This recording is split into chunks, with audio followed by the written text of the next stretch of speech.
Katia, on te connaît évidemment comme l'athlète que tu es, la championne olympique. On a toujours connu Katia Bent sportive. Et puis, un jour, on découvre une image. Tu es sur un lit d'hôpital. Et nous apprenons que tu traverses un moment très difficile.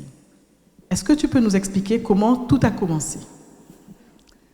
Alors, c'est vrai, il y a 2 ans, j'ai une douleur au pied. Banal, je dis, bon, les chaussures sont trop petites, peut-être que c'est ça, j'ai trop marché, ou... Voilà.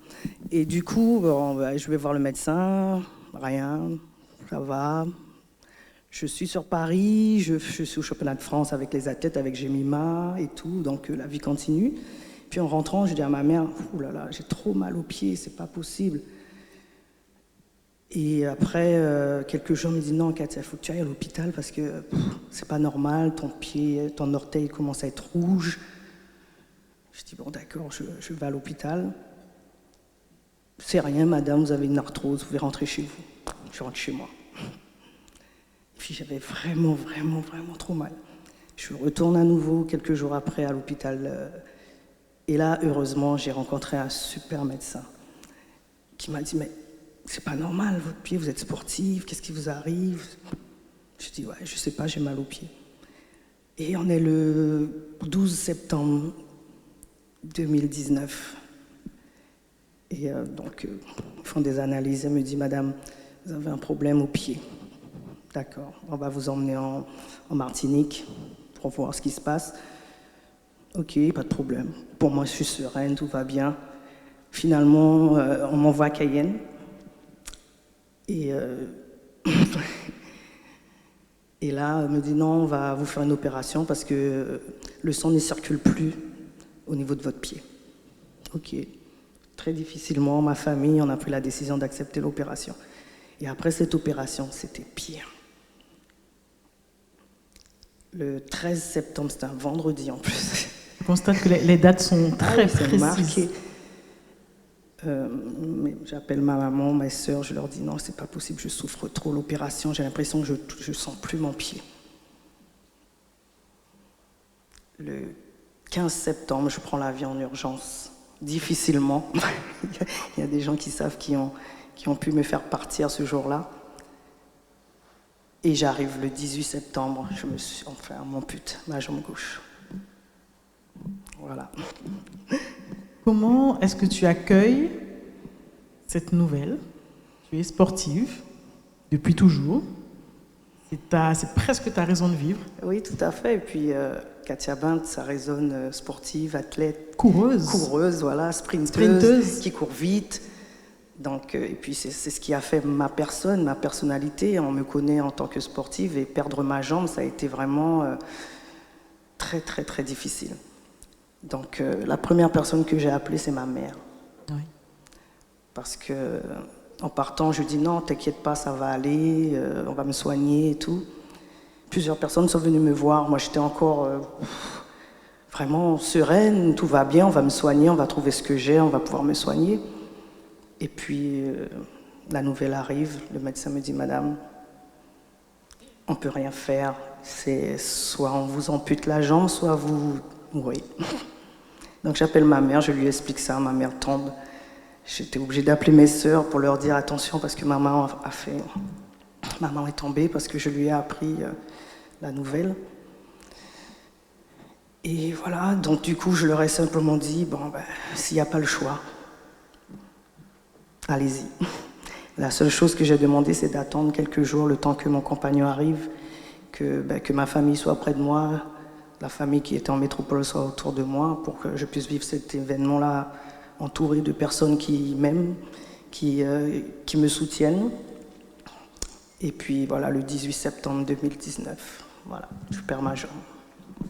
Le jour de cette opération, qui a priori se passe bien, finalement c'est pas si évident que ça, mais avant de continuer, le jour de cette opération, au moment où tu te réveilles avec la jambe gauche en moins, comment est-ce que tu envisages ton avenir? Déjà, avant l'opération, je discute avec les médecins, je discute avec l'anesthésie, je dis j'aurai pas mal, vous allez faire comment, vous allez prendre une scie, vous savez comment ça se passe. Donc je me pose pas une question, mais toujours... Et puis là, dans la salle de réveil, ben, la première chose que j'ai faite, j'ai soulevé le drap.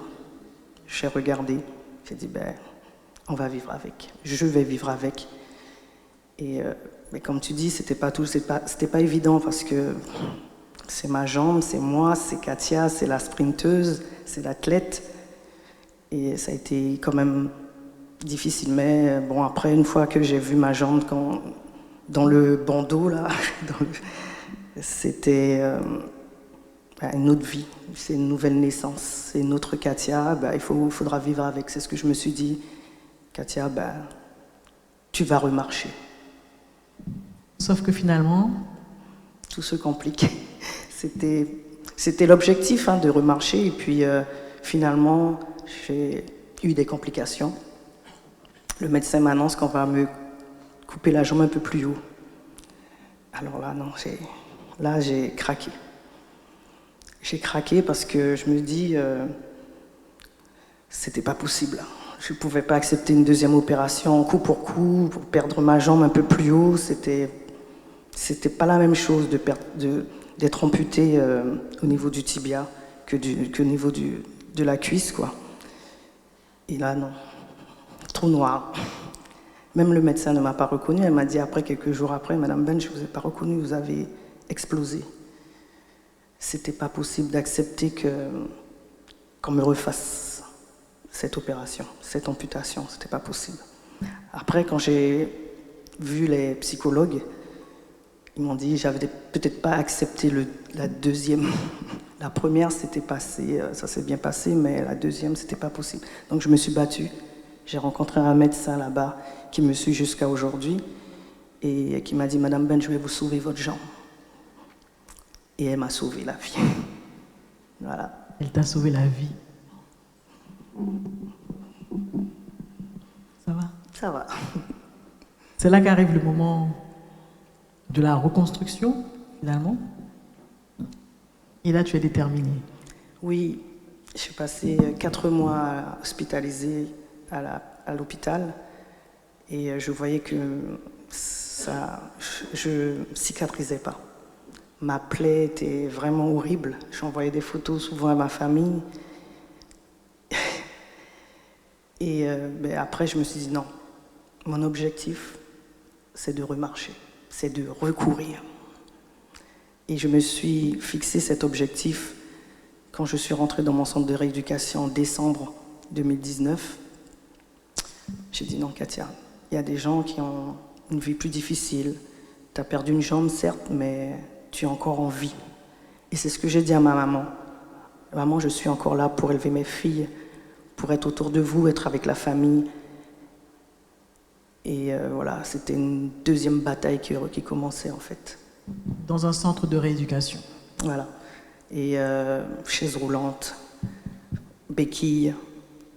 Et la première fois que j'ai porté une prothèse, mon Dieu, je suis tombée en larmes parce que je ne pensais pas que ce serait aussi beau. En fait, c'était beau. Parce que c'était me remettre debout sur mes 2 jambes maintenant. Et j'ai trouvé, c'était vraiment magnifique. Je me suis dit, la vie continue, Katia. À toi maintenant de montrer que malgré cet événement douloureux, il faut continuer, il faut vivre. Et voilà, ça va faire maintenant 2 ans. J'essaie de faire tout ce que je peux. Je vis, j'essaie de vivre normalement, de profiter de ma famille, surtout d'être avec eux. Et merci à eux parce qu'ils me voient pas différente. Je suis pas différente à leurs yeux. Je suis toujours la même Katia, qui sourit, qui rigole, qui est toujours motivée. Et donc je leur transmets cette motivation. Quand j'étais à l'hôpital, beaucoup de personnes venaient me voir et pleuraient. Mais moi je les recevais, mais non, pour que ça tout cas pleurer. Il me dit, mais Katia, franchement, je dis non, je suis vivante. Et c'est ce que je répétais tout le temps parce que je ne serais pas avec vous aujourd'hui. Et voilà, donc maintenant je vis pleinement les choses. Et franchement, j'ai une famille en or parce que tous les jours, ils sont là autour de moi, ils sont ma mère. Je lui dis toujours, maman, je ne suis pas handicapée, moi. en souriant parce que j'essaie de me débrouiller au mieux. Voilà. Yeah. Ton message aujourd'hui, Katia, est important, je pense, pour chacun d'entre nous. Puisque je le disais, on se relève de tout et tu en es la preuve vivante. Pourtant, il y a quand même des moments où les choses ne sont pas forcément faciles. Est-ce que tu penses qu'on peut s'en sortir seul? Non, j'avoue, c'est pour ça que tout le temps je parle de ma famille parce que j'ai une très très grande famille et tous ont toujours été autour de moi, près de moi, m'encourager. Et c'est vrai que toute seule, je ne pense pas que j'y serais arrivée parce que j'ai une anecdote, quand je suis rentrée chez moi la première fois en revenant de Paris, je me suis regardée dans le miroir et ça a été très très très difficile. C'était la première fois que je voyais mon corps en entier parce qu'à l'hôpital, on a des petits miroirs, on ne voit pas son corps. Mais je me suis retournée auprès de ma famille, ils m'ont vraiment beaucoup soutenue. Mes enfants, c'est ma force. Et chaque fois que je faisais un pas, par exemple, dans mon centre ou à l'hôpital, mes filles s'appellent Jessica et Janaïka, un pas pour Jessica, un pas pour Janaïka, un pas pour Jessica, un pas pour Janaïka.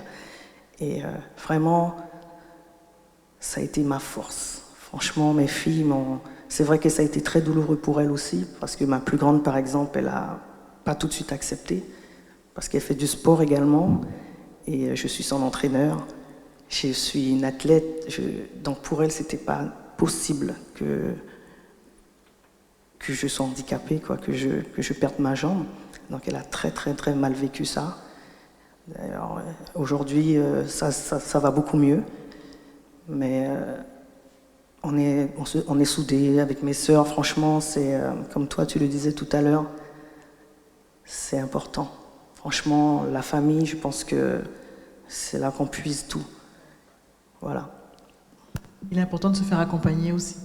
Oui, tout à fait. Il ne faut pas avoir peur parce que moi, je l'ai fait. J'ai fait la démarche d'être accompagné par des professionnels parce que c'est une partie de moi que j'ai perdue. Il fallait remonter la pente. Même si on dit, ouais, Katia, t'es une guerrière, t'es une battante, mais il ne faut pas avoir peur d'aller vers des personnes qui, justement, peuvent vous aider, en parler autour de vous, en parler aux professionnels aussi, surtout pour, comme elle me disait, ma psychologue, monter les marches petit à petit, gravir la montagne. Et comme je lui disais, ma montagne en haut, l'objectif, c'était de remarcher sans béquille, être la Katia que tout le monde connaît, quoi. Bon, c'est vrai que c'est un peu plus lent maintenant. Je vais moins vite. Mais voilà, c'est petit à petit, j'ai gravi la montagne. Je ne sais pas si je suis encore au sommet, si je suis arrivée au sommet, mais je fais tout pour. Et tu m'as parlé de la peur quand on s'est rencontrés dernièrement. J'ai trouvé que c'était un message très fort. Oui, parce qu'on a peur, c'est sûr, mais comme je te le disais, il faut passer au-dessus de tout. Aujourd'hui, je fais plein de choses que je n'aurais jamais imaginées, en fait. Et je me dis, malgré le handicap, malgré cela, allez, on fonce. Il faut vraiment plus avoir peur, justement, et vraiment se dire que, allez, les choses, il faut foncer, il faut vraiment se motiver pour arriver et pas se dire, ah oui, je ne vais pas y arriver. Et je me suis dit maintenant, malgré mon handicap, il ne faut surtout pas que que je me mette des freins à la vie de tous les jours. Donc non, il ne faut pas que la peur vous inhibe, quoi, vous empêche de faire, voilà. Et la vie, c'est maintenant? Oui, la vie, c'est maintenant. C'est mon métier, j'ai repris ce que j'aime le plus. Je suis revenue au sport. La vie, c'est mes enfants, c'est mon compagnon, c'est ma famille, c'est ma maman, mes sœurs, mon frère, c'est toute ma grande famille. Franchement, la vie, c'est beau, je profite vraiment au maximum, je vais à la crique, je vis. Est-ce que vous pouvez applaudir Katia Bent, s'il vous plaît?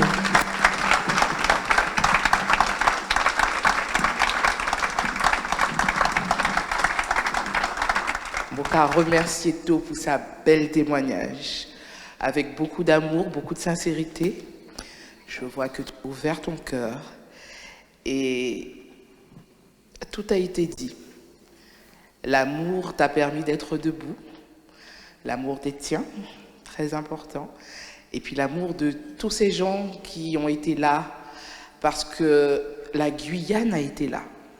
Je voudrais remercier Katia Bent pour son témoignage très fort. Bonjour Katia.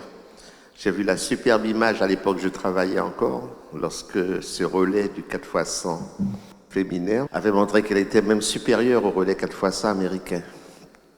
Ça me revient en mémoire. Donc, merci Katia pour ton témoignage très fort ce soir, parce que beaucoup savaient par où tu étais passé, mais sans connaître les détails. Je tiens beaucoup à vous remercier de cet honneur que vous faites à ma sœur Katia. C'est vrai que ça a été des moments très difficiles pour la famille. Elle s'est battue, on continue à se battre. Et c'est la première fois qu'elle témoigne de ce moment très douloureux. Vous êtes les premiers à pouvoir vivre réellement ce qu'elle a vécu. Merci à tous. Je sais que, comme tu le disais tout à l'heure, Aline, beaucoup de Guyanais m'ont soutenu, ont souffert avec moi même. Mais comme vous voyez, j'ai...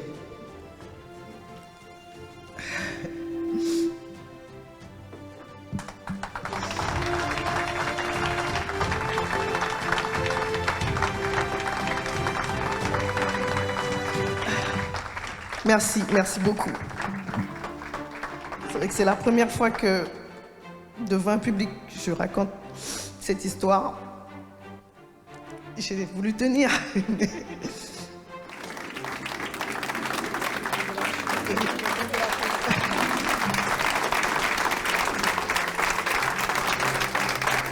On va donc te dire que ce soir, officiellement, tu es une Sorella. Voilà.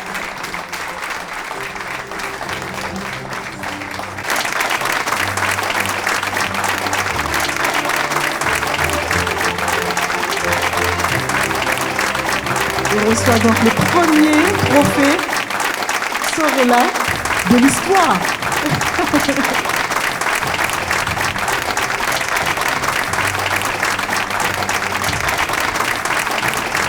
Merci à toi et merci à tous. Comme pour tout le monde, ce seront les deux témoignages de Nadine Félix et de Katia Bent. Et c'est vraiment marquant et je pense que c'est l'exemple même que malgré tout ce que la vie peut nous infliger, il y a toujours une façon de se relever en fait. On peut toujours continuer, persévérer, se relever. C'était vraiment de très beaux témoignages. Quand Katia a parlé, je vous avoue que j'étais très ému parce que je savais par où elle était passée. Moi, je n'avais jamais eu de détails.